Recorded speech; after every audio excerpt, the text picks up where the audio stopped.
करके। लोग कहते हैं पूजा में मन नहीं लगता, मन इसलिए नहीं लगता है क्योंकि उसका विधि, उसका विधान ठीक से नहीं है। एवं कृत्वा त्रिपुंडम च रुद्राक्षम धारिये नर, खड़े होकर कभी भी तिलक चंदन न लगाएं। तिलक चंदन लगाने के लिए बैठकर, इसमें तो ये लिखा है देवताओं के सन्मुख बैठ करके अपने भाल के ऊपर चंदन लगाइए, तिलक लगाइए। देवताओं की तरफ मुख करके, स्पष्ट वर्णन है उसमें वर्णन है कि त्रिपुंडम, भगवान के सन्मुख तिलक, त्रिपुंड, रुद्राक्षान धारिये नरः, रुद्राक्ष की माला रात्रि को आपने उतार करके रखी है। सुबह जब उसको धारण करते हैं तो महादेव से अनुमति मांगकर उसे धारण किया। भगवान शिव को कहिए कि प्रभु ये आपका प्रसाद है, ये माला आपकी कृपा है और आपकी आज्ञा लेकर के और हम इस माला को धारण कर रहे हैं। क्या अद्भुत बातें कही गई हैं। तो ये बड़ी अच्छी बात कही है। आचमन त्रिवारम मंत्र पूर्वकम, 3 बार मंत्र बोल करके आचमन कीजिए। एकम बात प्रक्रियाच गंगा बिंदु ऋतुब्रवण, मंत्र बोलकर आपने साधारण जल का भी आचमन किया है, तत्काल वह जल गंगा का रूप धारण कर लेता है। 3 ही तो बात बोलनी है। ओम केशवाय नमः, ओम माधवाय नमः, ओम नारायणाय नमः। आचार्य जी श्लोक मिले? अच्छा, तो यह बड़ी अद्भुत बातें कही गई हैं। केशवाय नमः, नारायणाय नमः, माधवाय नमः, ऐसा बोल करके आचमन कीजिएगा। लिखा अभावे भस्मनस्तत्र जलस्यादि प्रकीर्तितम, यदि भस्म का अभाव है तो आप जल से भी 3 रेखाएं खींच सकते हैं। भस्म की पूर्ति जल से हो जाती है तो वहाँ आप जल का प्रयोग कर लें। जपस तपस तथा दानम त्रिपुण्याम सफलम भवेत, वर्णन किया गया है कि भक्त के लिए जप, तप, दान और तिलक, ये पूजा में इनको बड़ा विशेष माना गया है। तो ये कुछ बड़ी अच्छी बातें बताएं। अन्नोदकम तथा तत्र शिव पूजा तमा हरे, ये तो मैं पूर्व में बोल भी गया हूँ कि नित्य भगवान का अन्न का भोग लगाइए। जो एक वेद में जो नैवेद्य का जो मंत्र है, ये नैवेद्य का मंत्र है, वो फल चढ़ाने का नहीं है। वो मंत्र है, वो दूध पिलाने का भोग नहीं है भगवान को। उसमें जो नाभ्या आसी दंतरिक्षगुम, जो ये मंत्र है, उसमें अन्न का भोग भगवान को। यहाँ इस ग्रंथ में भी ये पूजा का जितना भी प्रकरण है वो सबसे महापुराण से लिया गया है। जो देवताओं की 16 प्रकार की जो पूजा होती है और जितनी भी वस्तुएं चढ़ाई जाती हैं भगवान को, यह पूरा का पूरा प्रकरण श्री शिव महापुराण से इसको लिया गया है। और वो भी रुद्र संहिता में, सृष्टि खंड में, अध्याय नंबर 11, 12, 13, 14, 15, 16 और 17, इन अध्यायों में पूरा कर्मकांड है, पूरा पूजा का विधान है, उसको वर्णित किया गया है। चंदनई कुंकुमशैव धूपदीपै शनैकसा नैवेद्य विविधशैव पूजयत्वा तथा शिवः। किसी भी देवता की आप पूजा करते हैं उसमें नैवेद्य जरूरी है। चंदन लगाइए, कुमकुम लगाइए। बहुत लोग कहते हैं कि भगवान शंकर को कुमकुम नहीं लगाया जाता, आपने भी सुना होगा।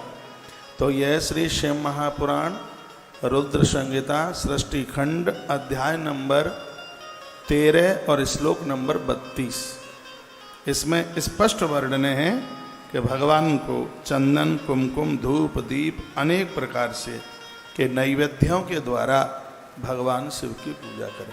मैं ये कथाएं इन सब चीज़ों की भ्रांति को खत्म करने के लिए ही तो कह रहा हूँ। और एक एक बात को मैंने बहुत बारीकी से इसको पढ़ा है। एक बार फिर मैं श्लोक बोल रहा हूँ। जो कहते हैं कुमकुम न चढ़ाएं, मंदिरों के पुजारी लोग भी बोलते हैं, हाँ, सूखी कुमकुम, सूखी रोली नहीं चढ़ाइए। हाथ पर ना लिखें, हाथ पर लिखने से कर्जा बढ़ता है, इसलिए पेन कागज के ऊपर ही चलाएं। तो कॉपी लेके बैठो, डायरी लेके बैठो, आपके काम में आएगा। और मैं हर बात एक प्रमाण के साथ में आपको निवेदित कर रहा हूँ। श्री शिव महापुराण रुद्र संहिता सृष्टि खंड अध्याय नंबर 13 और श्लोक नंबर 32। इस श्लोक में महादेव के ऊपर कुमकुम चढ़ाने के लिए, रोली चढ़ाने के लिए कहा है। उसमें जल डालिए, गीला करके चढ़ाइए, क्योंकि सूखी रोली तांत्रिक लोग प्रयोग में लेते हैं उसको। आप वेदोक्त भाव से पूजा कीजिए। चंदनी कुंकुमशैव धूप दीपैरेकसा नैवेद्य विदशैव पूजयित्वा तथा सेवा। भगवान शंकर की पूजा में इन चीज़ों को लीजिएगा। नमस्कृत्या पुनस्तत्र गच्छेत् च शिव सान्निध्यौ यद गेहे पार्थिवीं वा हेमिं वा राजतिं तथा।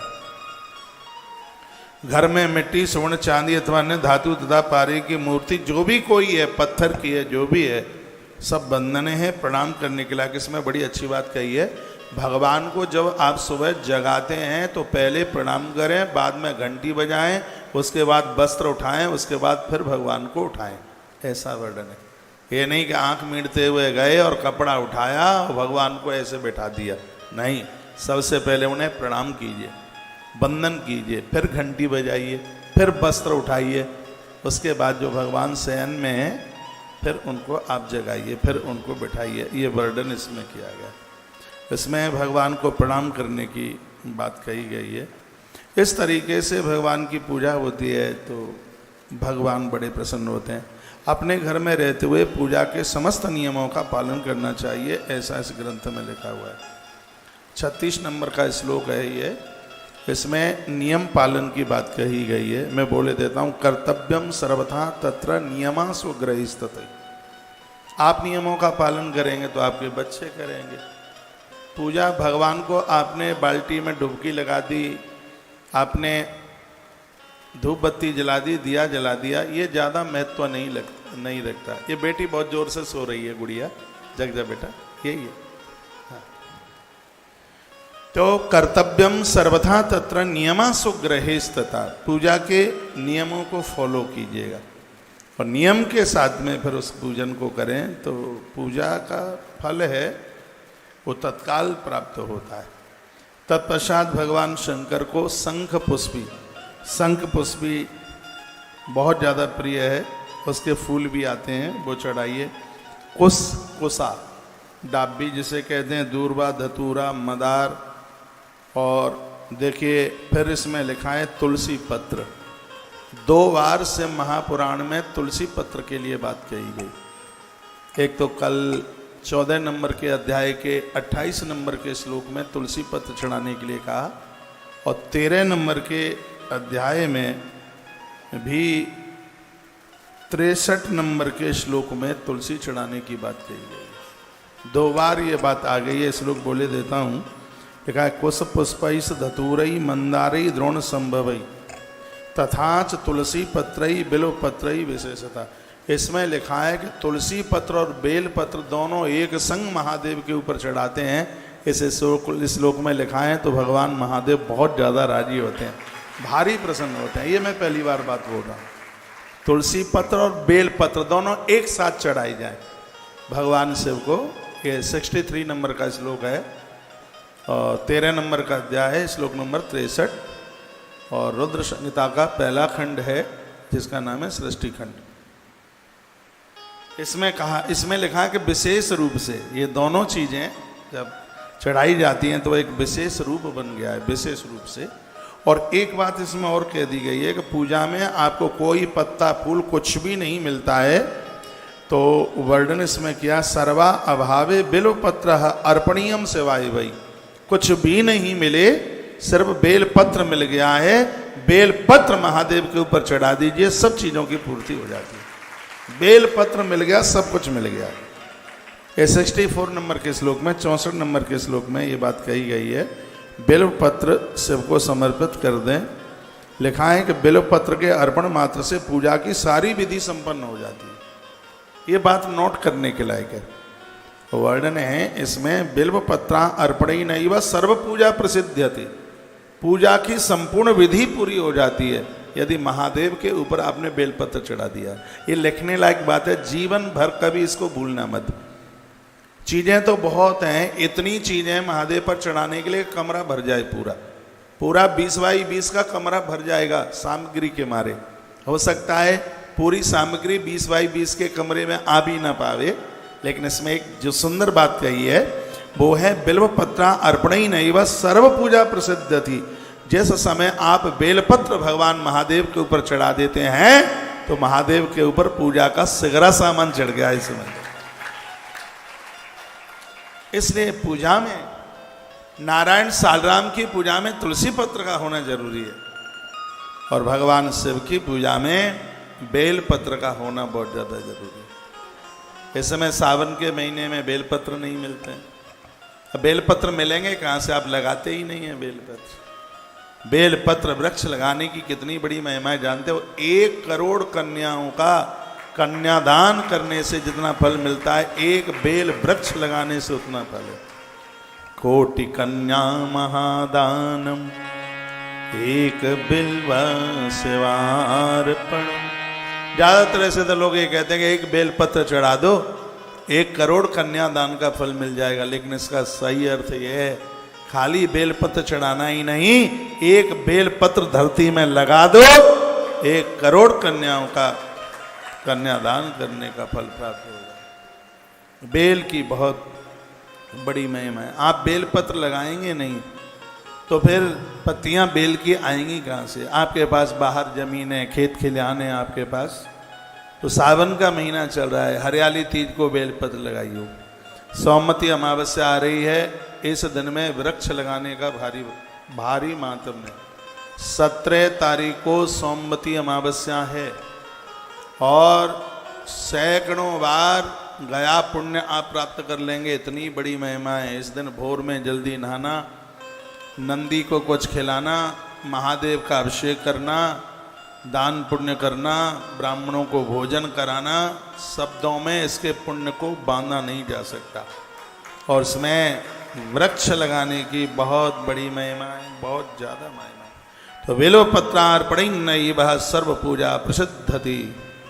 तो बेलपत्र आपने महादेव को चढ़ा दिया है तो इसमें वर्णन है कि आपने सारी विधि संपन्न कर डाली है, सब को चढ़ा दिया, ऐसा वर्णन किया गया है। भगवान शंकर को यों तो सुगंधी इत्र सब देवताओं के ऊपर चढ़ा दिया जाता है, लेकिन जो इत्र चढ़ाने की बात है वो महादेव के ऊपर चढ़ाया जाता है।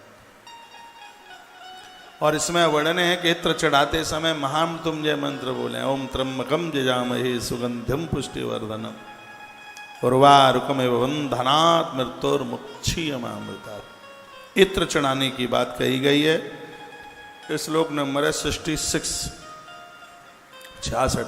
तथा सुगंध चूड़म वैवासतम तैलमुत्तमम सुगंधित द्रव्य सुगंधित तेल अर्पणीयम च विविधम शिवाय परमाम मुद्रा। भगवान शंकर अति प्रसन्न हो जाते। गूगल की धूप से महादेव भारी राजी होते हैं, बहुत प्रसन्न होते हैं।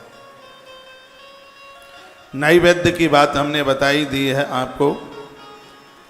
ततः प्रदक्षिणाम कुर्यां शिवस्य, भगवान शिव को वंदन प्रणाम पूजा। और जो वस्तुएं कई दिन से मैं आपको ये सब बातें आपके बीच में निवेदित कर रहा हूँ। एक बात, कल मेरे पास काफ़ी मैसेज थे। 1 लाख गेहूँ गोधूम महादेव को आप चढ़ा रहे हैं, एक दिन में नहीं चढ़ा पाओ तो सावन भर में चढ़ा दो। थोड़े थोड़े 1-1 सेर, आधा सेर, 250-250 ग्राम जितना बनता है, पूजा के समय में बैठ जाइए और फिर 1-1 चढ़ाना, 1-1 करके। पूरा सावन के तो 2 महीने हैं। गौधूम मानस तथा पूजा प्रशस्त संग्रस भाई, क्योंकि इसमें कहीं लिखा ही नहीं है कि आपको 1 दिन में ही पूरा चढ़ाना है।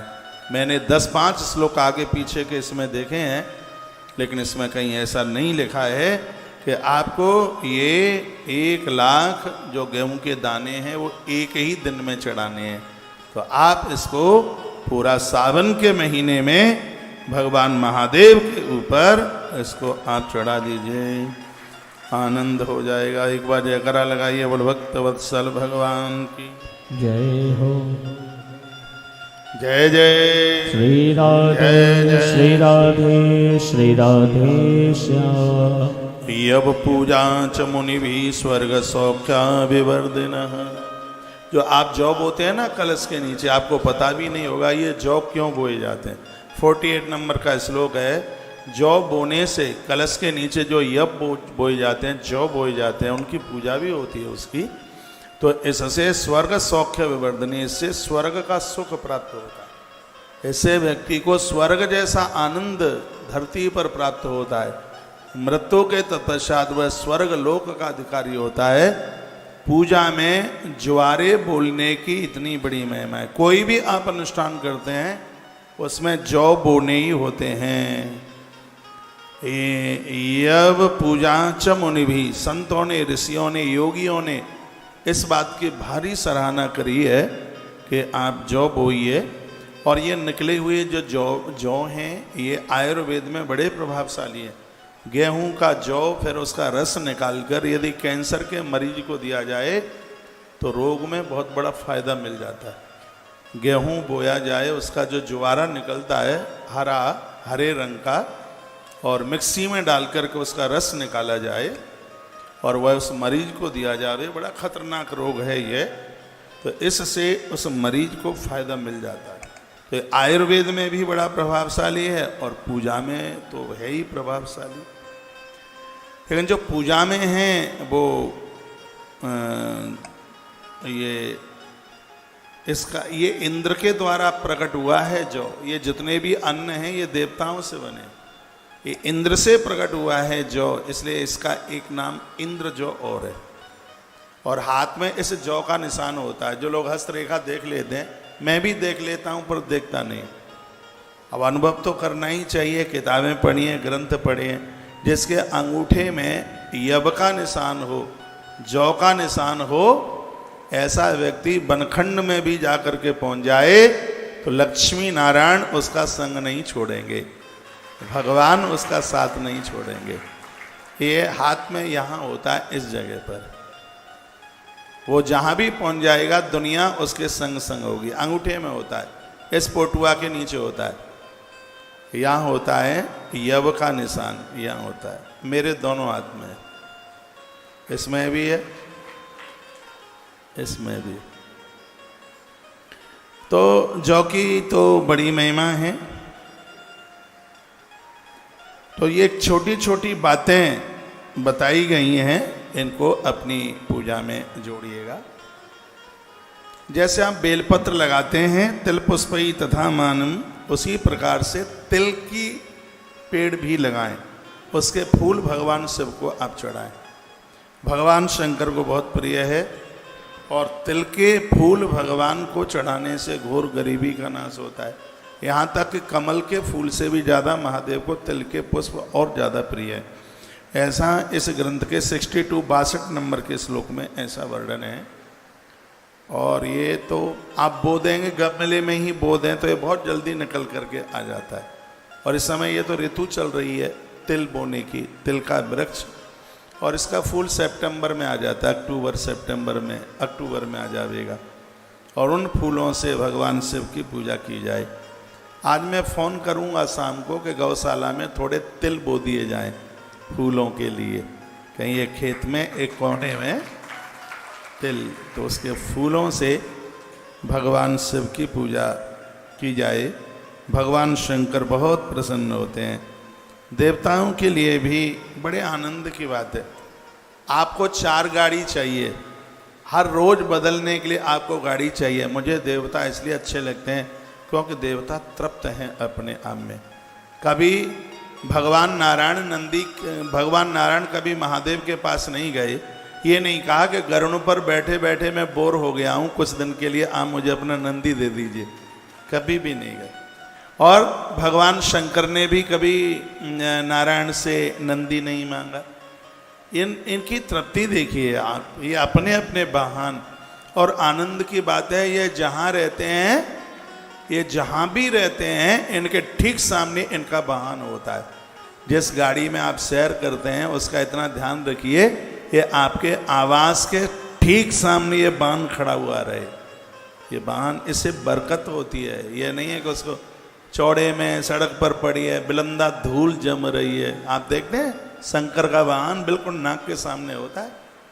नारायण के मंदिर में गरुण ठीक सामने होता है। हनुमान जी का वाहन जानते हैं क्या है? हनुमान जी का वाहन नहीं पता आपको? क्या है हनुमान जी का वाहन? हनुमान जी का वाहन है ऊंट। ऊंट है हनुमान जी का वाहन। जब हनुमान जी के मंदिर के ठीक सामने, कितनों को पता है कि हनुमान जी का वाहन ऊंट है? अच्छा, हनुमान जी के ठीक सामने। जिनको ना पता हो तो खाटू श्याम मंदिर चले जाना, वहां हनुमान जी का मंदिर है और सामने ऊंट ऐसे है जैसे महादेव के सामने नंदी बैठा हुआ है, उसी प्रकार से वहां पर सामने। एक बार जयकारा लगाएंगे, बोलो बांके बिहारी लाल की जय हो, श्री हनुमान जी महाराज की जय हो, जय जय श्री श्री राधे। श्याम। तृप्त रहिए। देवताओं में बहुत ज़्यादा तृप्ति है, और जब हम ईश्वर की देवी देवताओं की पूजा करते हैं तो हमारे जीवन में संतोष रूपी धन चल करके आता है। और जब आवे संतोष धन तो सब धन धूल समान। जब जीवन में संतोष रूपी धन आ जाए तो जीवन में फिर किसी भी प्रकार की कमी नहीं रहती। अब आइए, अब मैं आपको लेके चल रहा हूँ कैलाश की तरफ। कैलाश की बहुत बड़ी महिमा है। कल आप कैलाश के बारे में आप सुन रहे थे।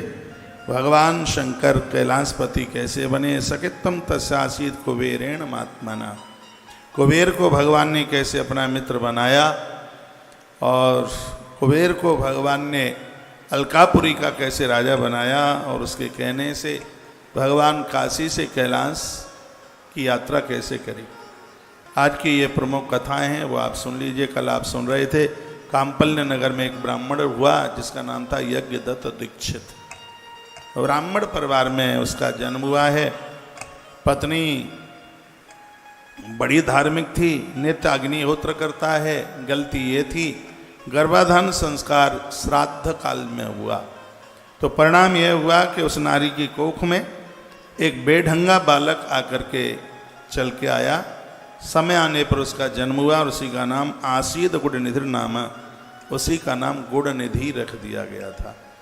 और वह बालक थोड़ा छोटे से बड़ा हुआ। 19 वर्ष में उसकी शादी कर दी गई। हमारे ग्रंथ भी कहते हैं बच्चों को पहले सेट काम से सेट कीजिए, उन्हें शादी शुदियाँ तो हो ही जाएंगे। पहले उनको उनके पाम के ऊपर खड़ा कीजिए, उन्हें कमाऊ बनाइए, उन्हें बुद्धिमान बनाइए, उन्हें संस्कारित बनाइए। बच्चों को आप हॉस्टलों में बहुत दूर भेजते हैं पढ़ने के लिए। कोटा में जाते हैं बच्चे, पूना में जाते हैं, और कहीं कहीं जाते हैं पढ़ने के लिए। बच्चे बाहर पढ़ने के लिए जाएं, उनको आप डॉक्टर बनाना चाहते हैं, कलेक्टर बनाना चाहते हैं, इंजीनियर बनाना चाहते हैं। भाग्यनगर के लोगों, मेरी प्रार्थना है इन बच्चों को सबसे पहले इंसान बनाइए, इन्हें इंसान बना करके भेजिए। इंसान न बनाया तो फिर ये खुरापाती करें। गुणनिधि के अंदर ऐसा कोई दोष नहीं था जो इसके पास ना हो, तो पिता का ध्यान नहीं था। पिता का ध्यान न होगा तो बच्चे मूर्ख हो जाएंगे। माँ का ध्यान नहीं होगा औलाद के ऊपर तो बच्चे चरित्रहीन हो जाएंगे। माँ की देखरेख में बच्चे चरित्रवान बनते हैं। माँ हो पातिव्रत धर्म का निर्वहन करने वाली, पिता हो संयमी। इन दोनों के माध्यम से होने वाली औलाद एक विशेष होती है। एक कथा आती है, जब राम जी का वनवास हुआ तो वन में थे प्रभु राम, लक्ष्मण, माता जानकी। एक दिन राम जी के मन में बात आई कि थोड़ी मैं लक्ष्मण की परीक्षा ले लूं। तो प्रभु श्री राम जी लक्ष्मण को कहने लगे, लक्ष्मण मैं थोड़ा महात्माओं के पास जा रहा हूं, सीता का ख्याल रखना। एक वृक्ष के नीचे बैठे थे। राम जी गए और तोता बनकर उसी पेड़ के ऊपर आके बैठ गए। राम तोता बने, सुख बने। और उन्होंने क्या कहा, लक्ष्मण। लक्ष्मण ने देखा कि इंसान की भाषा तोता कैसे बोलता है। तो उस तोते ने क्या कहा, फलम दृष्ट्वा पुष्पम दृष्ट्वा नारीम दृष्ट्वा। अरे ये बताइए, एकांत में यदि पका हुआ फल दिखाई दे, क्या उस फल को तोड़ने का मन नहीं करेगा? एकांत में खिलता हुआ फूल दिखाई दे, क्या उसको तोड़ने का मन नहीं करेगा? अकेले में युवा नारी दिखे, क्या उसको छूने का मन नहीं करेगा? लक्ष्मण को ये बात उस सुक ने कही, उस तोते ने कही। तो लक्ष्मण ने क्या जवाब दिया? लक्ष्मण ने कहा, तोता तू सही कह रहा है, खिलता हुआ फूल मन करता है उसको तोड़कर नाक से लगा ले, उसकी खुशबू लेने के लिए। पका हुआ फल उसको तोड़ने का मन करता है। युवा नारी दिखे, बिल्कुल उसको छूने का मन करता है। लेकिन याद रखना तोते, जिसका बाप हो संयमी और माँ हो पतिव्रता, उसकी कोख से जन्म लेने वाला बच्चा कभी बहक नहीं सकता, कभी अपने धर्म से डिग नहीं सकता। इतना कहा, तोते में से प्रभु राम प्रकट हो गए, लक्ष्मण को अपने अंक में भर लिया, अपनी छाती से लगा लिया। तो माता के संस्कार तो बच्चों को महान बना देते हैं। और सिर्फ कोख में बच्चे को पाल करके और फिर उसको जन्म दे दिया, इससे ही मातृत्व तो पूरा नहीं होगा। बच्चों के अंदर जो संस्कार हैं वो माँ से ही चल के आते हैं। माँ ही कहती है ये पिता है, माँ ही कहती है ये दादी है, ये दादा है। सब संबंधों का अर्थ तो माँ बताती है। माँ की देख रेख में बच्चे बहुत बड़े चरित्रवान हो जाते हैं। नाभि के ऊपर का जो हिस्सा है वो पिता का होता है और नाभि के नीचे का जो हिस्सा है वो माँ का होता है। इसलिए पिता की देखरेख में बच्चे विद्वान और माँ की देखरेख में बच्चे चरित्रवान होते हैं। बच्चे मूर्ख हैं, पढ़ाई लिखाई नहीं करी, ये पिता का दोष है। बच्चों ने अपने हिसाब से शादी की है, बेटी किसी के संग चली गई, बेटे ने किसी की बेटी का हरण कर लिया, ये दोष माँ को जाता। बच्चों के बारे में जितना माँ को पता है इतना और किसी को नहीं पता। माँ का ध्यान रहेगा औलाद के ऊपर, बच्चे चरित्रवान हो जाएंगे। इसलिए थोड़ा मोबाइल पर ध्यान कम दो, बच्चों पर ज़्यादा दो। आपके बच्चे अभी छोटे छोटे हैं, आपके मम्मी पापा ने भी आपको पढ़ाया लिखाया है, नौकरी करने के लिए नहीं, बच्चों को आप समझदार बना सकें। जीजाबाई ने एक मराठा के सेवा को छत्रपति शिवाजी बना दिया। वो जीजाबाई थी जिसने महाभारत पढ़ाई थी अपने पुत्र को, जिसने दुर्गा सप्तशती कंठ करा दी थी अपने पुत्र को। उस माता जीजाबाई की मैं बात करता हूँ जो भगवान गजानंद की परम भक्तानी थी। इस घर में गुरु समर्थ रामदास आया करते थे और उन्होंने एक दिन कहा था, देवी तेरी कोख से एक ऐसा बच्चा जन्म लेगा जिसके द्वारा हिंदुत्व सुरक्षित रहेगा, और वही हुआ। ये तो आपके हाथ में है। आप चाहें, राजीव दीक्षित जी का नाम आपने सुना होगा, उनकी वीडियो यूट्यूब पर बड़ा अच्छा बोलते हैं, मेरा फेवरेट महापुरुष है। लेकिन ये पूर्व से रहा है, जो ज़्यादा लोग अच्छे रहे हैं वो इस धरती पर ज़्यादा लंबे समय तक रुक नहीं पाए। वो इतनी अच्छी बात कहते थे, एक नारी जो चाहे वैसा बच्चा पैदा कर सकती है। वो चाहे तो डॉक्टर, वो चाहे तो कलेक्टर, वो चाहे तो उद्योगपति, और वो चाहे तो महात्मा, और नारी चाहे तो परमात्मा को भी धरती पर प्रकट कर सकती है। यह उसके हाथ की बात है। आप जो चाहें अपनी औलाद को आप वो बना सकते हैं, लेकिन आपको टाइम ही कहाँ है। आपका तो पूरा का पूरा फोन पूरे दिन तो पियर में चिपका रहता है। बच्चा आता है, थैला के पटकता है, आधा घंटे तक मांगता रहता है मम्मी भोजन। अब मम्मी को फुर्सत हो तो भोजन अपने हाथ से परस ले, खा ले। मम्मी को टाइम नहीं है, मम्मी को फुर्सत नहीं है। ऐसी कौन सी बहन है जो दिन में 10 बार अपने पियर फोन ना करती हो। मैं निवेदन करना चाहूँगा, ससुराल जाकर के जो बहनें अपने पियर को बहुत याद करती हैं, वो ससुराल में आनंद पूर्वक नहीं रह सकती। आप ससुराल को याद कीजिए, लेकिन ऐसा नहीं है कि दाल चढ़ाने को रखी तो फोन, छौंक लगाया तो फोन, आटा गूंथा तो फोन। आप क्यों जा रहे हैं? कोई बात बुरी लग गई है दादाजी?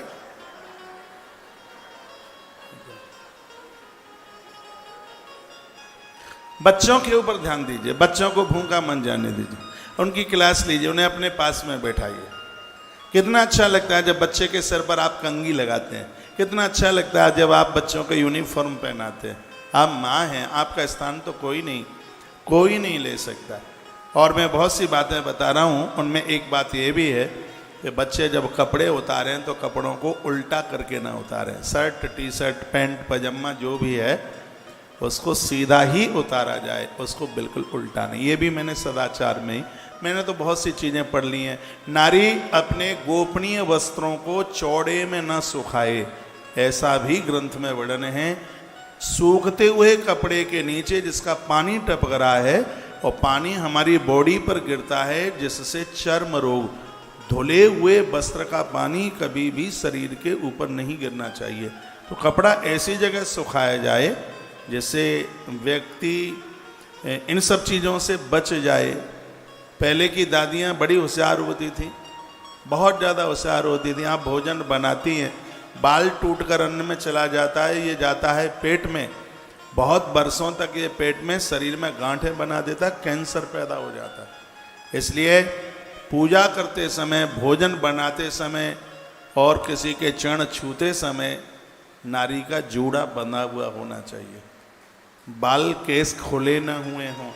नारी के खुले केस अशुभ हैं, वो झगड़ा कर देते हैं। और वो द्रौपदी का ये संकल्प था कि ये केस नहीं बंधेंगे, और खुले केसों ने क्या क्या दंड मचाया आप सब जानते हैं। मैं क्या बोलूँ, मैं तो कोई बात संकेत में ही कहता हुआ जाता हूँ। आप भोजन बना रहे हैं, आप पूजा में बैठे हुए हैं, आपका जोड़ा, आपके केस बंधे हुए होने चाहिए। ये टूटा हुआ बाल अन्न के माध्यम से पेट में जाता है, इससे भी कैंसर जैसी बीमारियां बनती हैं। इसलिए ध्यान रहे इस बात के लिए। जो स्त्री पुरुष कोई भी हों जिनके नाखून लंबे हैं, बड़े बड़े नाखूनों का सीधा अटैक लीवर के ऊपर होता है। मेरी कोई बात काट के तो बताए गलत कह रहा हूँ तो। लंबे लंबे जो नाखून हैं, बड़े बड़े नाखून हैं, चेकअप भले ही करा लेना। दो प्रकार से ये लीवर के ऊपर बड़ा अटैक पड़ता है। या तो किसी को पीलिया रोग हो जाए, ये बहुत खतरनाक रोग है, इसका सीधा अटैक लीवर के ऊपर है। और एक ये लंबे लंबे नाखून, और उन नाखूनों से सना हुआ भात, उन नाखूनों से सनी हुई दाल, उन नाखूनों से मिला हुआ गूंथा हुआ आटा, ये लीवर को डैमेज कर डालेगा। आजकल माताओं में, बेटियों में कंपटीशन चल रहा है कि तेरे नाखून 6 इंच के होंगे तो मेरे 9 इंच के होंगे। कंपटीशन है इस बात का। ऐसा मत कीजिए। सजग समझदार घर की तुम बेटी हो तो नाखून पोटुआ के अंदर होना चाहिए, वो बिल्कुल बाहर नहीं। जो चीज़ रखाने के लायक है वो कटा डाली है, जो कटाने के लायक है उसको लंबा लंबा कर रहे हैं। बालों को लंबा कीजिए, बालों को तो बड़ा कीजिए, नाखून छोटे कीजिए। मुझे बड़ा भय लगता है पाम छुपाने से। मुझे पाम छुआने से परहेज नहीं है, लेकिन तलवार जैसे नाखून मेरी उंगलियों को घायल करे बैठे हैं, मुझे तो भय उससे है। मेरी सब उंगलियां घायल हैं, पता नहीं क्यों इतने लंबे लंबे नाखून रखाते हैं। ये पता नहीं कौन सी फैशन है, पूरी गंदगी तो उसी में ही जाती है, और ये सब लीवर को बर्बाद करते हैं। इसलिए अपनी प्राचीन सभ्यता में जीवन का निर्वहन करो, प्राचीन शैली में अपना जीवन जियो, तो बचे रहोगे। नहीं तो 60 में फूंक निकल जाएगी और अस्पताल में जा कर के और मरेंगे। मौत भी घर पर नहीं मिलेगी। तो काय को ये आफत कर रहे हो, काय को ये परेशानी कर रहे हो? जाग जाओ, जाग जाओ, कुछ सोच लो, कुछ विचार कर लो। महात्माओं ने हमारे जीवन के लिए बड़े शोध किए, उन्होंने बड़ी तपस्या की। आपको क्या पता है कि इन ग्रंथों को लिखने के लिए उन्होंने कितनी मेहनत की होगी। जीवन भर दूध पी करके भगवान व्यास इन ग्रंथों को लिखते रहे। व्यर्थ जंगल में बैठकर नदियों का पानी पी करके इन ग्रंथों को लिखते रहे। इनमें बड़ा शोध और इनमें बड़ा चिंतन किया था, तब ये सब सामग्री हमारे पास में आई है। लेकिन जो चीज़ें फ्री में मिल जाती हैं उसका महत्व थोड़ी ही समझा जाता है। ये तो अपने हम पुरखों को पूछ लें, इन ग्रंथों को तैयार करने के लिए उन्होंने कितनी तपश्चर्या करी है। उन्होंने अपना सब कुछ समर्पित कर दिया, तब यह नॉलेज हमारे पास में चल करके आ पाई है कि जीवन कैसे जिया जाए। मुझे विश्वास है यहाँ बैठी हुई बेटियां नाखूनों को लंबी नहीं करेंगी, बालों को लंबा कीजिए, नाखून बिल्कुल छोटे नाखून। ये करना ही होगा, अपने आप को बदलना ही होगा, अपने आप का परिवर्तन करना होगा। आसीद गुण निधि नामा दीक्षता सस्य वही सोता। इस माता पिता ने कभी इस बच्चे के ऊपर ध्यान नहीं दिया। तो समझदार धूत कार्यभ्यो मैत्रीम, इसकी मित्रता जुआरियों से हो गई। आपके बच्चे बाहर पढ़ने को जाते हैं, ये पढ़ाई कितनी करते हैं वो एक सब्जेक्ट बाहर का है, बाद का है। ये पहले देखिए इनके मित्र यार दोस्त कैसे हैं, इन मित्रों का बड़ा असर पड़ता है। ये खोटे लोगों के साथ संगति नहीं हो जाए। गोस्वामी जी ने कहा था भगवान नरक दे देना लेकिन गलत मित्र मत देना, गलत लोगों का संग मत देना। बर भल बास नरक कर ताता, दुष्ट संग जन देई विधाता। परमात्मा गलत लोगों का संग मत देना, अच्छे मित्र बनाइए। जो हमसे कुछ नहीं लेते सब कुछ दे देते हैं उन्हें मित्र कहते हैं। जो हमें बर्बाद नहीं करते उन्हें मित्र कहते हैं। जो हमारा ध्यान रखते हैं उन्हें हम मित्र कहते हैं। जो हमारा शोषण नहीं करते, जो हमें चरित्रवान बनाते हैं वो मित्र हैं। जो हमें चरित्रहीन बना दें, जो हमारे चरित्र को लूट लें वो मित्र नहीं, वो दुश्मन हैं। ऐसे लोगों का कभी भूल कर साथ मत करना, उनको अपनी पंक्ति में मत बैठने देना, ना उनकी लाइन में खड़े होना, ना उनको अपनी लाइन में कभी खड़े होने मत देना। ईश्वर ने बड़ी कृपा करी है तब तो ये जीवन मिला है, और इस जीवन को हम ऐसे ही गवा देंगे? नहीं। बहुत लोग मुझे कहते हैं ये आदमी मेरा मित्र है, देखता है कि मुंह में से भवका निकलता है शराब का। मैंने कहा भाई तुझे तो मित्र भी नहीं ढूंढना आया, मित्र ऐसा ढूंढते जैसा कृष्ण ने ढूंढा था। बहा सुदामा कमाल है तेरा क्या कहे, ऐसा मित्र ढूंढ। कहा जाता है कि मित्र के बिना सुख नहीं मिलता। चार चीजें ऐसी हैं जो छोड़ने के लायक नहीं है, भुलाने के लायक नहीं है। चार हैं, एक है धैर्य, एक है धर्म, एक है मित्र और एक है पत्नी। ये चार हैं, पत्नी भी है उसमें। पूरी दुनिया तुम्हें छोड़ देगी, ये चार नहीं तुम्हें छोड़ेंगे। एक धर्म नहीं छोड़ेगा, एक धैर्य नहीं छोड़ेगा, यदि बढ़िया है तो मित्र नहीं छोड़ेगा, और अच्छे घर की स्त्री है तो पत्नी भी नहीं छोड़ेगी। नहीं तो कोरोना में पति को कोरोना हो गया था और वो कहती है ठीक हो जाओ तो फोन कर देना, आ जाऊंगी। नहीं मैं जा रही हूँ पीयर, और बहुत छोड़ छाड़ करके चली गई। ऐसी स्त्रियों का क्या विश्वास करेंगे? मेरी लिस्ट में बहुत हैं ऐसी।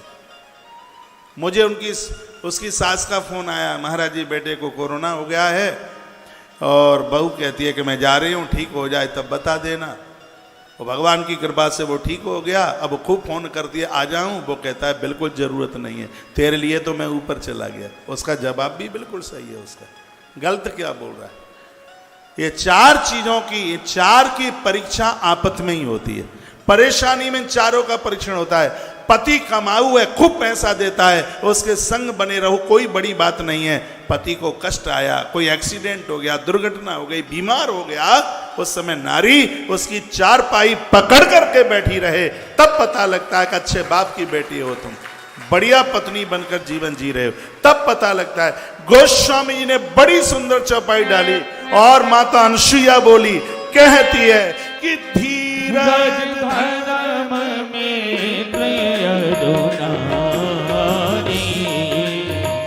धीरज धर्म में दुनारी, आपद काल पद की हो चारी, आपद काल पद की हो चारी। धीरज धर्म मित्र अरुणारी, आपत काल पद की हो चारी। धीरज धर्म मित्र अरुणारी, आपत काल पद की हो चारी, आपत काल पद की हो चारी। माता अनसुईया ने बात माता जानकी को सुनाई है रामायण में। आपत्ति में इन चारों की परीक्षा हो जाती है। बेटी तुम बहुत महान हो क्योंकि तुम्हारे पति के ऊपर कष्ट आया है और तुमने अपने पति को छोड़ा नहीं है। ये तब की ये चौपाई है। एक बात मैंने और पढ़ी है, वो सुनने में आपको अच्छा लगेगा कि बेकार लगेगा आप जाने। ऐसा बताते हैं कि भाई भाई का बहुत प्रेम होता है, लेकिन किसी कारणवश ऐसी संभावनाएं बन सकती हैं कि जिसमें भाई संग छोड़ सकता है, लेकिन 7 भामर पड़ने वाली पत्नी साथ नहीं छोड़ सकती। जब पूरी दुनिया संग छोड़ देती है, कोई व्यक्ति हॉस्पिटल में चला जाए, बीमार हो जाए, तो मिलने को आते हैं, सास भी आती है, 10 मिनट बैठ के चली आ जाती है, उसका बेटा भी आता है, क्या बोलते हैं उसको, पत्नी के भाई को, हाँ वो आप जानते हैं, तो वो भी 10 मिनट मिल के चला जाता है। अपना भैया भी आता है, मामा जी भी आते हैं, मामी भी आती है, नाना नानी भी आते हैं, सब 10-10 मिनट के लिए आते हैं और चले जाते हैं। बच्चे भी आते हैं, वो भी चले जाते हैं, पुत्र वधू भी आती है, वो भी चली जाती है, लेकिन जो 24 घंटे तुम्हारी चारपाई को पकड़ी बैठी रहती है, वो एक ही है, वो है आपकी गृहिणी, वो आपकी पत्नी है। वो संग नहीं छोड़ती, साथ नहीं छोड़ती। धर्म, धैर्य, मित्र और पत्नी, ये चारों तो बड़े अद्भुत हैं। तो मित्र बहुत अच्छे बनाइए, बढ़िया बनाइए, चाहे बेटी हो चाहे बेटे हो, ध्यान रखना। यह जीवन मित्रता के साथ में, अच्छी मित्रता के साथ में बड़ा गहन होता है, बड़ा दिव्य होता है। राम को भी रावण को जीतने के लिए मित्र की आवश्यकता पड़ी, कृष्ण को भी मित्रों की जरूरत पड़ी। मित्र का एक जीवन में एक बहुत बड़ा योगदान होता है। ऐसा कहते हैं, कुतो सुखम, कहाँ सुख है मित्र के बिना। तो मित्र भी ठीक सा हो, बढ़िया सा हो, जिसमें एक भरे समाज में आप कह सकें कि वो व्यक्ति मेरा मित्र है। ऐसा सहेली भी बढ़िया ही हो, आपका सहेला भी बढ़िया ही हो। तो यहाँ लिखा है, समदान दूत कारेभ्यो मैत्रीम तिष्यकार से। इसका जो मित्र लोग थे वो ठीक नहीं थे। सत्यक्त ब्राह्मणाचारा संध्या स्नान परांगुका, ब्राह्मण के घर में जन्म लिया है, कभी नहाता नहीं, संध्या नहीं करता। संध्या का समय सुबह और शाम, जब दिन और सूर्य आपस में मिलते हैं, संध्या का समय सूर्य उदित से 24 मिनट पहले और 24 मिनट के बाद तक का 48 मिनट का जो समय है वो संध्या काल का होता है। ऐसे ही शाम को सूर्य अस्तांचल की तरफ जाता है, उससे 24 मिनट पहले और सूर्य अस्त के 24 मिनट बाद तक का ये 48 मिनट का जो टाइम है, इसमें अमृत की वर्षा होती है। ये बड़ा दिव्य समय, ये देवताओं के भ्रमण का समय है ये। और ऐसे समय में भोग नहीं, ऐसे समय में योग होना चाहिए। इस 48 मिनट में खाना नहीं खाया जाता, भोजन नहीं किया जाता, गोधूली की बेला होती है, इसको अमृत काल कहते हैं। ये दिव्य समय होता है। ऐसे समय में सोया नहीं जाता, फिल्मी गीत नहीं सुने जाते, इसमें साधना सिद्ध हो जाती है। सूर्य अस्त के 24 मिनट पहले और 24 मिनट के बाद तक का जो समय है, ये साधना के लिए, आराधना के लिए, भगवान के दिए जलाने के लिए बहुत ही ज़्यादा ये विशेष समय है। और इस समय में भगवान की साधना, पूजा पाठ, आराधना होनी चाहिए। संध्यावाती का 9:30 बजे का समय नहीं होता है, जो दिए आरती के जलाए जाते हैं उसका यही काल होता है। भोर का भी, सुबह का भी आप 12 बजे भगवान को निला रहे हैं, कभी 1 बजे निला रहे हैं, कभी 10:30 बजे निला रहे हैं। सूर्य उदित के 24 मिनट पहले का, 24 मिनट के बाद का ये समय है, इसको अमृत काल कहते हैं। इसमें अमृत सिद्धि होती है। इसमें ये समय बहुत ज़्यादा दिव्य होता है, बहुत ही ज़्यादा दिव्य होता है। एक समय और आता है भोर में, जो स्वास्थ्य के लिए वरदान है। और इस समय की यदि किसी ने कदर कर ली तो 8 कलयुग में भी व्यक्ति 125 साल जीवन जी सकता है।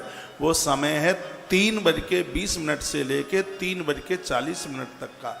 ये समय भी बड़ा अद्भुत है, भोर का समय। ये समय सुबह, उस समय आप जाग करके अपना मुंह धोइए, उस समय कुल्ला कीजिए, थोड़ा सा आप भ्रमण कीजिए आकाश में, अंबर में। ये आयुर्वेद की किताबों में बहुत विस्तार पूर्वक बातें कही गई हैं।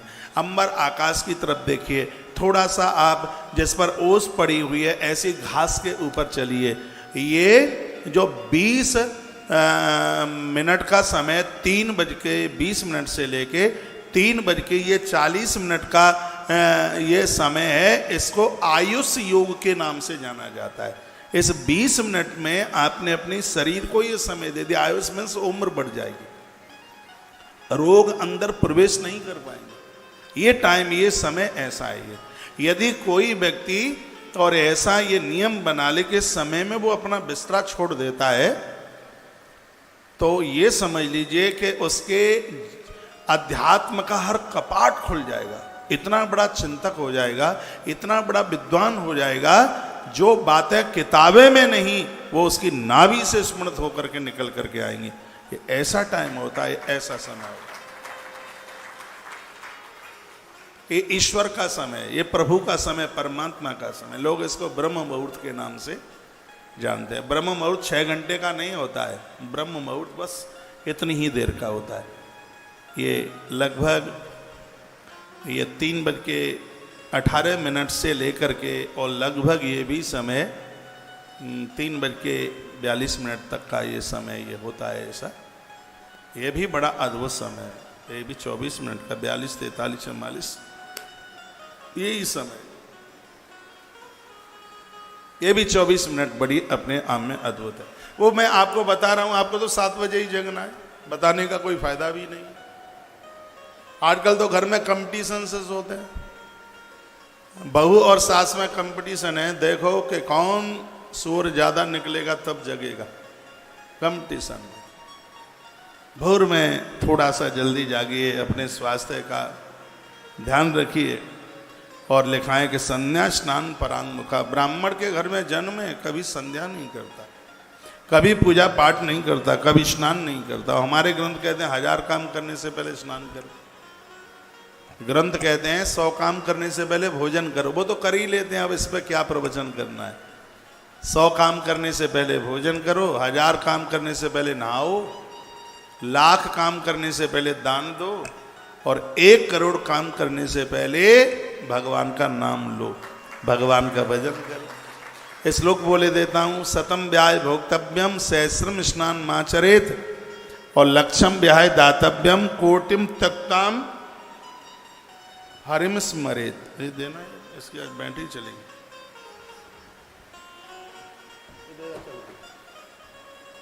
तो कोटिम तक्ताम हरि स्मरेत, करोड़ काम करने से पहले भगवान का भजन, तो 1000 काम करने से पहले स्नान। स्नान करने की एक विधि है। स्नान करते समय पानी सिर पर नहीं, स्नान करते समय पानी सबसे पहले पैरों में डाला जाता है। जिंदगी में ब्लड प्रेशर नहीं बढ़ेगा, रक्तचाप नहीं बढ़ेगा। नहाते समय सबसे पहले 1 लोटा पानी आप अपने पांवों में डालिए। गर्म पानी का भी सिर पे मन डालना, चांद सगरी गंजी हो जाएंगे, उड़ जाएंगे सगरे बाल। जब से वैक्सीन लगी है तब से बाल ही भारी गायब हो रहे हैं, टूट रहे हैं सब चांदें खुरमुंडी भई जा रही हैं। और आपको हर हफ्ते में आप तेल बदलते हैं, साबुन बदलते हैं, तो इसलिए ये बड़ी दिक्कतें भी हो रही हैं। गर्म पानी सीधे आप सिर पर आप डालते हैं, इससे माइग्रेन जैसी बीमारियां बन जाती हैं। ताज़ी पानी स्नान के लिए ग्रंथ तो ये कहता है कि उसको भी छान करके, पूजा में तो छान के लिया ही जाता है। टोटी में कपड़ा लगा दो, सूती कॉटन टोटी में, उसी में से वो छन करके नीचे गिरेगा। थोड़ी फिटकरी डाल दो उसमें, तो उस पानी का जो दोष है वो बिल्कुल ख़त्म हो जाएगा। बहुत लोग कहते हैं कि शनि लग गए हैं महाराज, शनि महाराज, तो ये भी बड़ा उपाय है। शनिवार के दिन पानी में चाकू डाल करके, लोहे का कोई भी टुकड़ा चाकू डाल लीजिए और लोहे का कोई टुकड़ा उसमें डाल करके उसे स्नान कीजिए। पीपल के पत्तों की माला हनुमान जी को चढ़ाइए, और सरसों के तेल का 1 दिया दोपहर 11:48 से 12:12 अभिजित मुहूर्त में पीपल की जड़ों के नीचे जला करके आ जाइए। ये भी आपका शांति हो जाएगा। शनि महाराज, शनि महाराज नहीं, सबको कहाँ परेशान करेंगे वो। अरे जो भगवान का भगत है, क्या शनि महाराज उन्हें परेशान करेंगे। थोड़ा सा अपना जीवन जीने का क्रम बदल लीजिएगा, सब ठीक हो जाएगा। निंदको वेद शास्त्राणाम देव ब्राह्मण निंदक। ब्राह्मण के घर में जन्म हुआ था, वेद और शास्त्रों की भारी निंदा करता था, साधु महापुरुषों की भारी निंदा करता था। नट पाखंड भांडस्तो बद्ध प्रेम परस्पर, और उनके साथ पाखंडी लोगों के साथ में और उनके साथ मित्रता किए हुए है, उनके साथ ही इसको रहना इसको बड़ा अच्छा लगता है। एक पुत्री तन माता, जिनके घर में एक पुत्र है, या तो बहुत बढ़िया निकलते हैं या सीधे धुंधुकारी की तरह निकलते हैं। ये एक जो पुत्र है जिनको, वो तो बड़े सावधानी पूर्वक है। ये एक पुत्र वाले या तो श्रवण कुमार निकलेगा, और यदि सीधा का सीधा धुंधुकारी की तरह है। ये जो एक पुत्र वाले लोग हैं, आपको तो बहुत ही ज़्यादा ध्यान देना होगा। अब एक बिगड़ जाए तो फिर दूसरा हो तो लगता है दूसरा संभाल लेगा। अब जो उंगली पर एक ही है महाराज, और वो भी छोड़ देगा तो फिर जाएंगे कहाँ। जिनको एक है वो तो बहुत विचार करके, बेटा बच्चा तो एक से ज़्यादा ही होना चाहिए, एक से ज़्यादा। एक गड़बड़ करे तो दूसरा तो साथ निभा ले। अब इनको तो एक ही था, लिखा एक पुत्री थी तन माता। इस मैया को एक ही था, प्रतार यति दीक्षितम। और जब मैया इसको डांटती है तो आंखें निकालता है माँ के ऊपर। और आज के समय में ऐसी औलाद की भी कमी नहीं है जो माता पिता को खूब पटक पटक करके पीटती है। मैं तो ये बातें ज़्यादा इसलिए नहीं बोलता क्योंकि ये कथा दुनिया के 200 पौने 200 देशों में जाती है। इससे हमारा थोड़ा कल्चर डाउन होता है। विदेशी लोगों को ये लगेगा क्या हिंदुस्तान में भी अब ऐसा होने लगा है? जो राम पिता के कहने से वन के लिए चले गए, क्या उस राम के देश में आज माता पिता औलाद के द्वारा कूटे जा रहे हैं? मैं तो इसलिए नहीं बोलता, नहीं तो आज की तो स्थितियाँ बड़ी गंभीर है। आश्रम में बेचारे बूढ़े बूढ़े लोग रोते रोते हुए आते हैं। ऐसी स्थिति हो गई है कि बस पूछो ही मत। क्या मिला है, क्या मिला? कुछ नहीं, सब कुछ चला गया, सब खत्म हो गया, कुछ नहीं रहा। क्रोध नस्तिस्त तनया, बताया जाता कि इतना क्रोधी है, आंख में से तो बिल्कुल रक्त टपकता है क्रोध के मारे। ज्वारियों के संग रहता है पूरा दिन भर, कुकर्मी हो गया है, मांस भक्षण करता है। मैया ने एक दिन उसको समझाया। आपने कभी किसी कुंभकार को देखा? कुंभकार जानते हैं, मिट्टी के घड़े बर्तन बनाने वाला व्यक्ति। चाक घुमाता है। किसी कुंभकार ने चिलम बनाई। चिलम जानते हो? चिलम जानते हो? कैसे कहते हैं? हाँ हाँ, वही सुल्फा वाली चिलम। पहले ये बहुत ज्यादा चलती थी, हाँ, लेकिन अब वो चिलम नहीं है और एमाल दूसरे बहुत तैयार हो गए। तो वो कुंभकार वो चिलम बना रहा था, इतने में एक महात्मा आया हुआ। उस साधु ने कहा, भैया क्या बना रहे हो तुम? उसने कहा, चिलम बना रहा हूं। अरे भले आदमी, तुझसे कुछ बढ़िया नहीं बनता, चिलम बना रहा है, कुछ और बना लेता। ये चिलम स्वयं जलेगी और इसकी फूंक जो खींचेगा उसका गला भी जला डालेगी। काय को तू चिलम बना रहा है? तो बर्तन बनाने वाले व्यक्ति ने कहा, तो बाबा जी क्या बनाऊं? तो उन्होंने कहा, सोराई बना। सोराई, सोराई जानते हो? हाँ, जिसमें सोराई फ्रीज की छोटी बहन सोराई। तो वो सोराई उसने बनाई, और ऐसी सोराई ये सबसे पहली बार बनाई गई सोराई, तब की बात है, फिर तो पूरे देश में उसका प्रचार हो गया।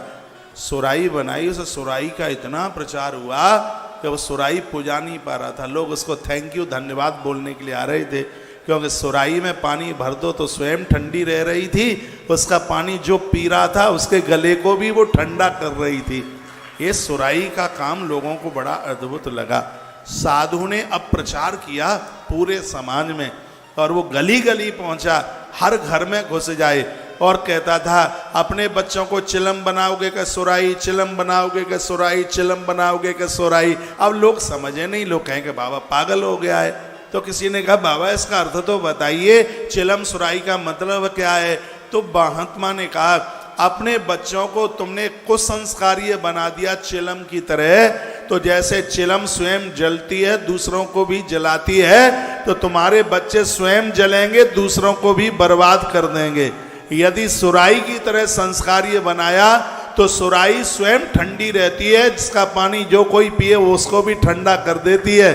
बच्चों को सुराई जैसा संस्कारीय बना दिया तो स्वयं आनंद में रहेंगे और दूसरों को भी आनंद से भर देंगे। तो अब हैदराबादियों लोगों, अब आप बताइए क्या ज़्यादा ठीक है? समाज में बच्चों को चिलम बनाने की जरूरत है या सुराई? सुराई। तो सुराई ये तब बन पाएंगे, छोटे से ही इनको देखोगे बस्ते में रखते क्या है, आते कहाँ हैं, जाते कहाँ हैं, अलमारी में क्या रखते हैं, इनके मित्र बांधव यार दोस्त कैसे हैं, इनके मोबाइल में लॉक नहीं लगना चाहिए, पता नहीं कौन सा उसमें ऐसा रखा है गुलाब जामुन, 4 लॉक डालते हैं मोबाइल में, 4 लॉक, 4। मैंने किसी बच्चे को बोला बेटा एक फ़ोन करना है लाना, सो वो ऐसे ही घुमाता रहा उंगलियां 25 बार। से मैंने कहा इसमें रबड़ी रखी है क्या है, उसको यूं ऐसे करता रहा बहुत देर तक वो लॉक खोलने के लिए। मैं तो कहूँगा जिनके मोबाइल में लॉक लगे हैं जरूर कुछ न कुछ गड़बड़ है।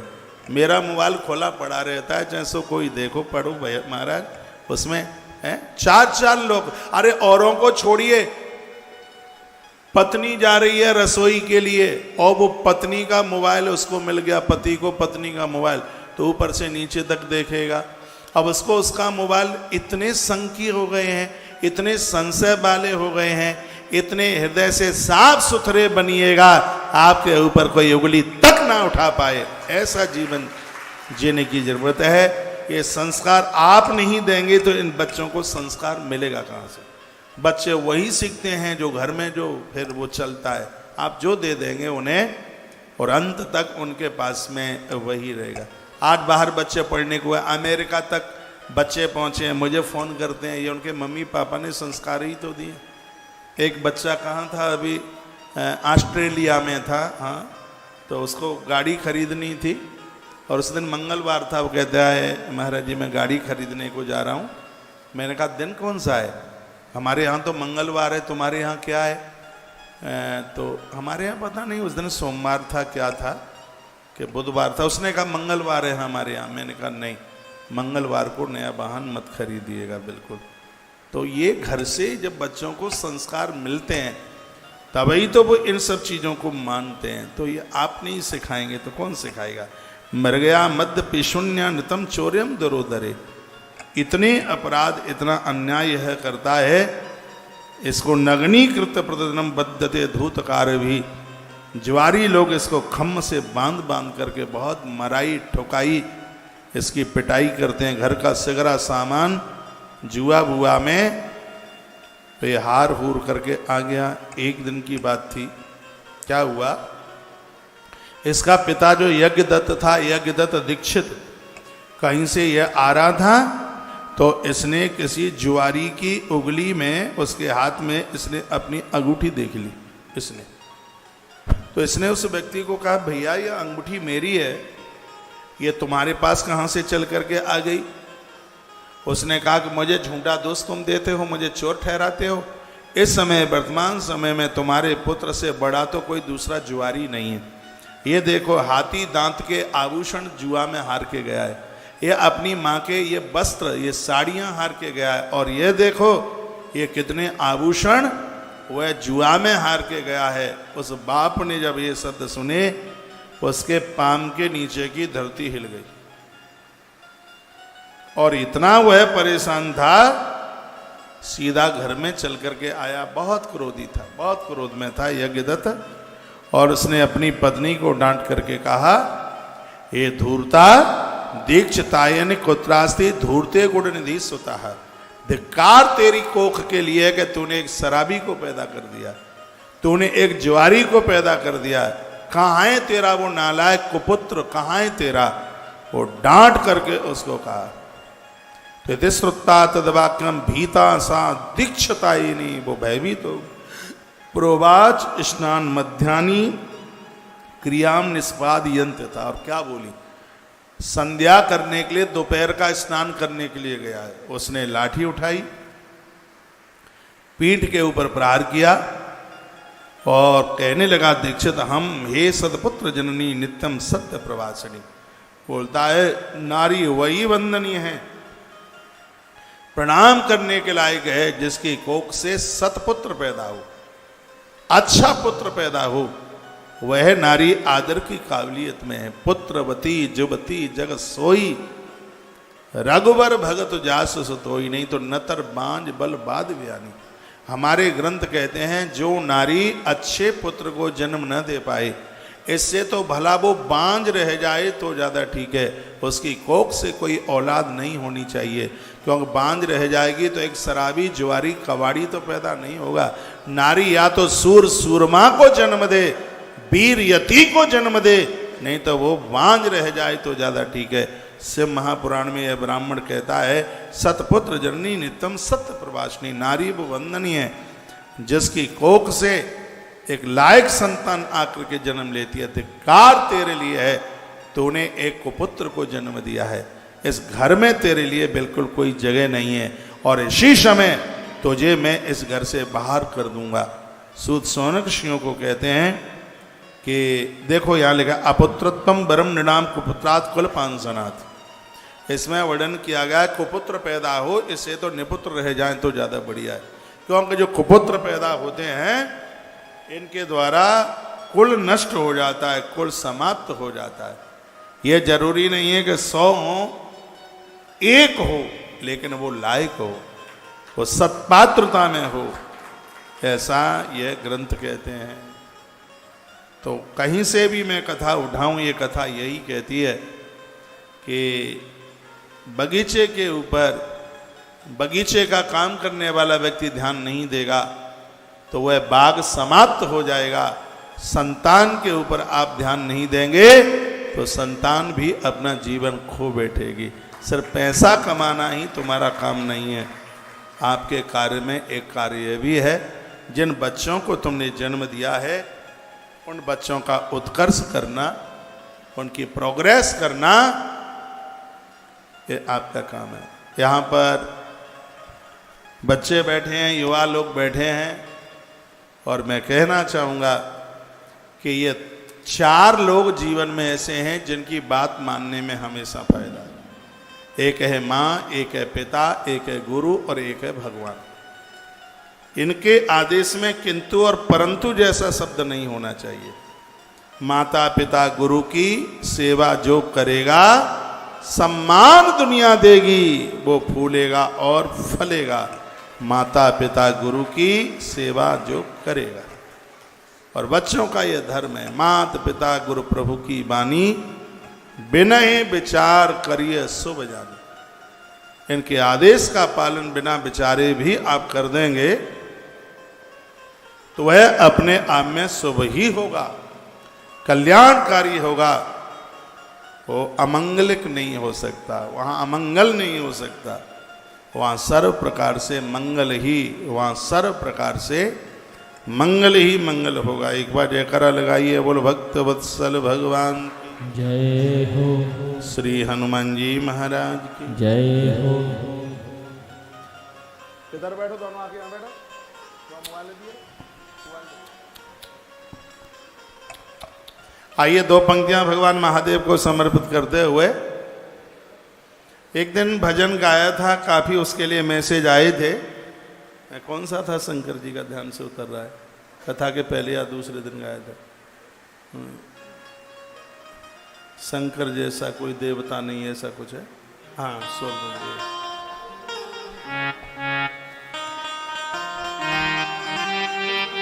दिमाग कुछ कमजोर सा हो रहा है, क्योंकि दाल चावल मिला नहीं है, 4 साल होने को आ रहे हैं। दाल चावल भी तो दिमाग की शक्ति बढ़ाता है, तो बात भूल जाते हैं।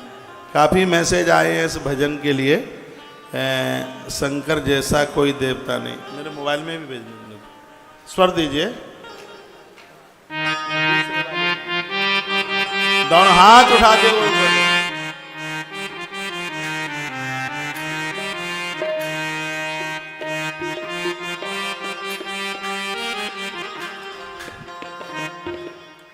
भोलेनाथ कोई देवता नहीं है भोलेनाथ की तरह, कोई देवता नहीं है भोलेनाथ की तरह। लुटाते हैं खजाना बरसात की तरह, लुटाते हैं खजाना बरसात की तरह। कोई देवता नहीं है भोलेनाथ की तरह, कोई देवता नहीं है भोलेनाथ की तरह। लुटाते हैं तालियां बजाइए, बरसात की तरह, लुटाते हैं खजाना बरसात की तरह।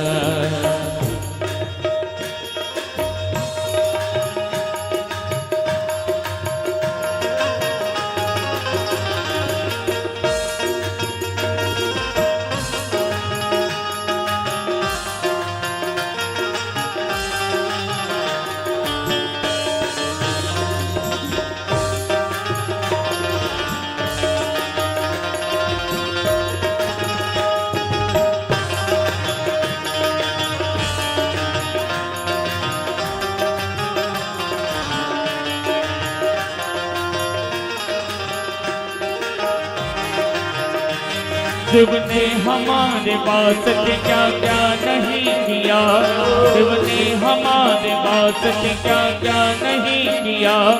100 बार शुक्रिया है, लाखों बार शुक्रिया, 100 बार शुक्रिया है, लाखों बार शुक्रिया। शिव ने हमारे वास्ते क्या क्या नहीं किया, शिव ने हमारे वास्ते क्या क्या नहीं किया। 100 बार शुक्रिया है, लाखों बार शुक्रिया, 100 बार शुक्रिया है, लाखों बार शुक्रिया। रखते ख्याल मेरा, रखते ख्याल मेरा औलाद की तरह, रखते ख्याल मेरा औलाद की तरह। लुटाते हैं खजाना मेरे साथ की तरह, लुटाते हैं खजाना मेरे साथ की तरह। कोई देवता नहीं है भोलेनाथ की तरह, कोई देवता नहीं है भोलेनाथ की तरह। लुटाते हैं खजाना मेरे साथ की तरह, लुटाते हैं खजाना मेरे साथ की तरह।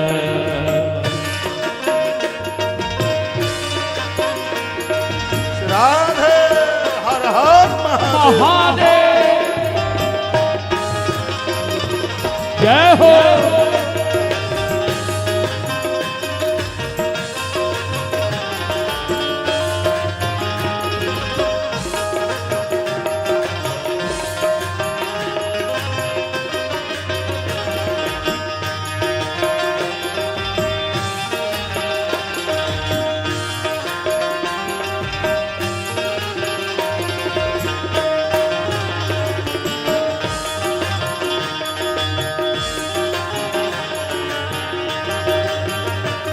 एहसान इनके लाखों हैं कितने मैं गिनाऊं, एहसान इनके लाखों हैं कितने मैं गिनाऊं।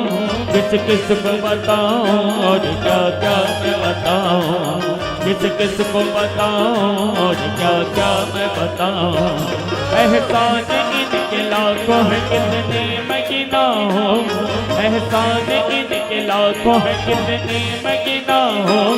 किस किस को बताऊं और क्या क्या मैं सुनाऊं, किस किस को बताऊं और क्या क्या मैं बताऊं। ये लाज मेरी समझे, ये लाज मेरी समझे अपने लाज की तरह, ये लाज मेरी समझे अपने लाज की तरह।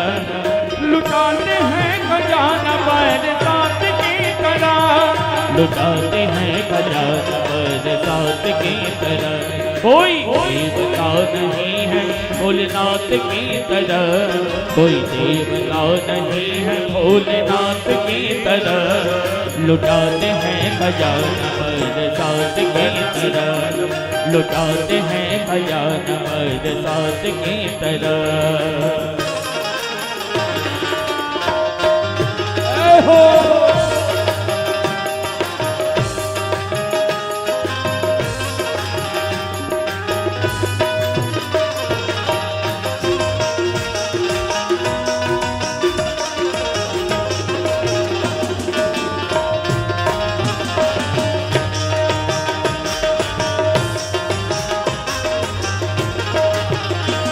अब मांगने को हाथ ये उठते नहीं मेरे, अब मांगने को हाथ ये उठते नहीं मेरे।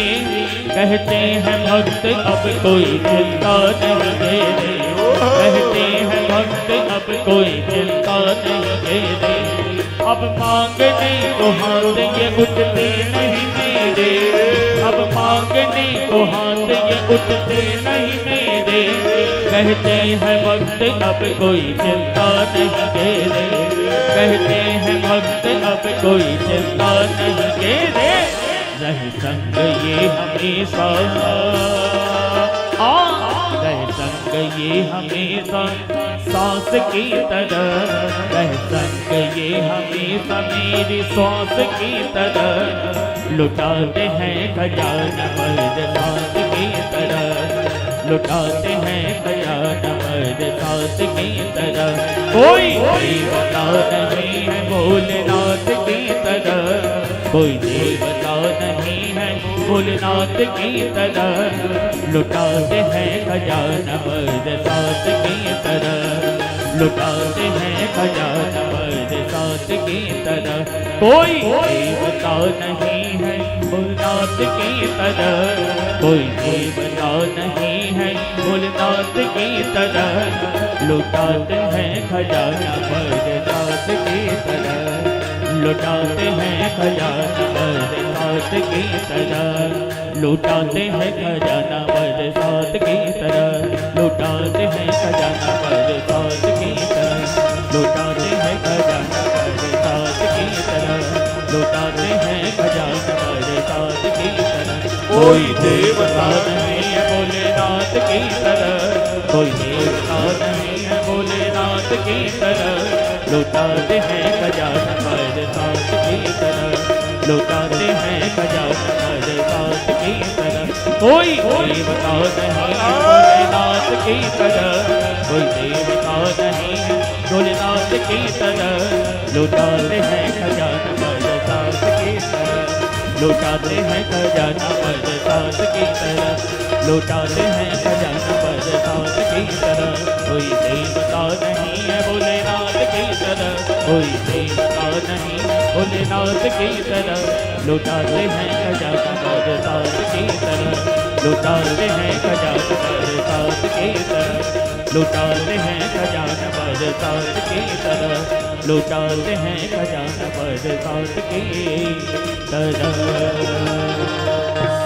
बोलिए शंकर भगवान की जय हो।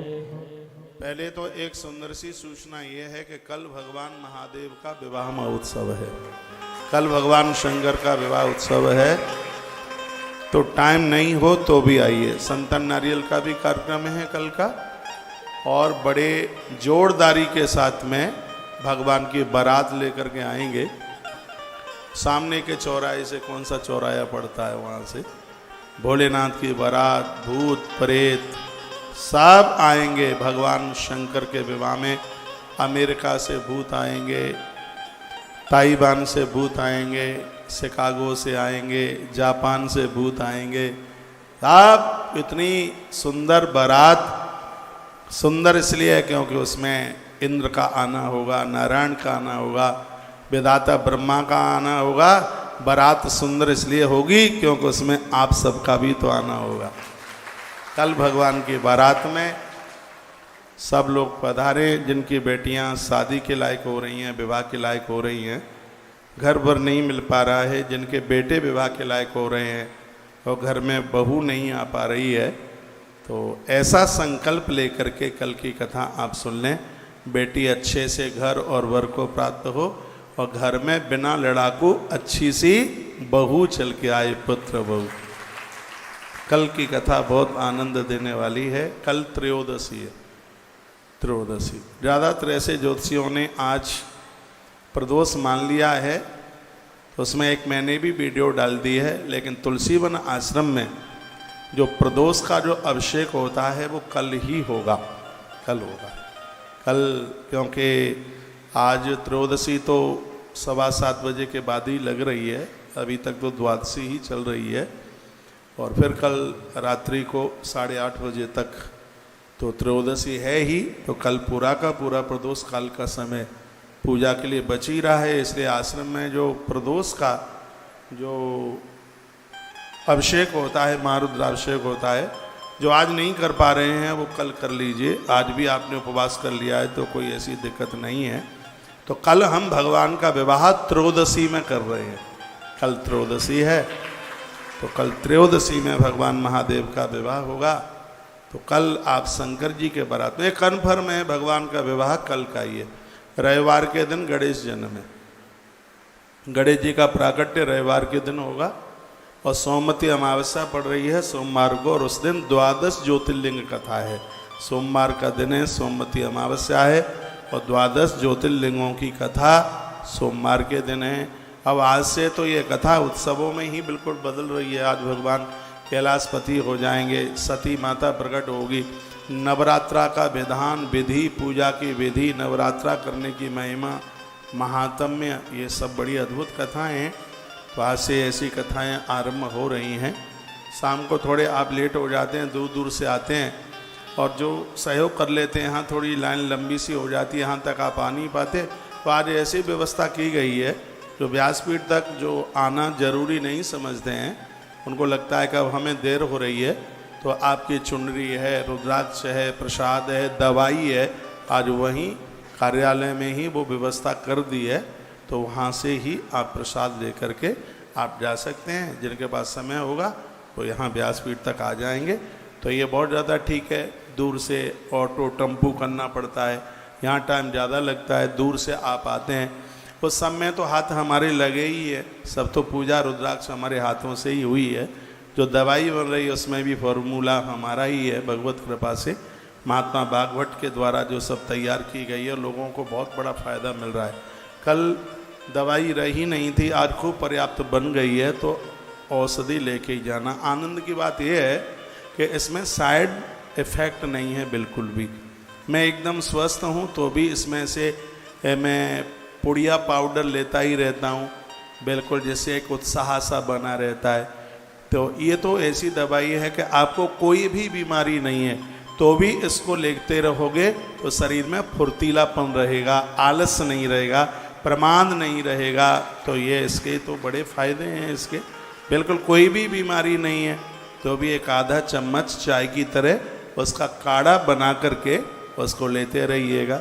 जो सहयोगी लोग बने हैं तो इसको छोड़ करके मन जाइएगा। कथाएं सुनाकर हम आपके अंदर के तंत्र को मजबूत करने में लगे हैं, और ये दवाइयाँ बांटकर आपके स्वास्थ्य को मजबूत करने में लगे, बस लगे हैं काम में। एक बार जयकारा लगाइए, बोलो भक्तो वत्सल भगवान की जय हो, श्री हनुमान जी महाराज की जय हो, आज के आनंद की जय हो, जय जय श्री राधे श्री राधे श्री राधे श्याम। आइए कथा को मैं आगे के लिए बढ़ा रहा हूँ। इस ब्राह्मण ने अपनी पत्नी और पुत्र को घर से बाहर कर दिया।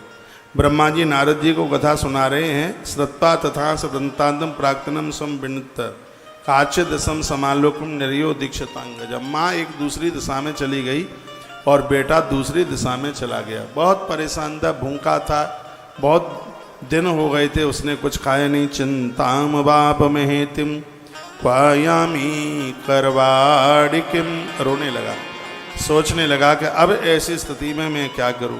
मैंने अपने माँ की बात नहीं मानी। मेरी माँ इतना ध्यान मेरे ऊपर देती थी, मैं क्या करूं। मेरी माता सूर्योदय के पहले ही मुझे मिष्टान दिया करती थी। माताएं जितना खिलाने पिलाने में ध्यान रखती हैं दूसरा कभी नहीं रख सकता। अब ध्यान करता है कि सूर्य बाद में निकलता था, सदा अभ्युदते भानु, पर सूर्य में मिष्ट भोजनम, सूर्य बाद में निकलता था, उससे पहले मेरी माँ मेरे लिए मिष्टान बना करके तैयार कर देती थी। उस माँ की बहनें बात मानी नहीं। अब किससे मैं मांगूं, मेरी माता तो यहाँ है नहीं। ब्रह्मा जी बोले नारद, इस प्रकार से अनेक प्रकार की बातें सोचता हुआ वो एक वृक्ष के नीचे जाकर के बैठ गया। अतदीनम तरुर्मूले भानुरस्तांचलम गतः, श्लोक नंबर 8। तो सूर्य अस्तांचल की तरफ चले गए थे और भूखा था, कुछ खाने को उसको मिला नहीं।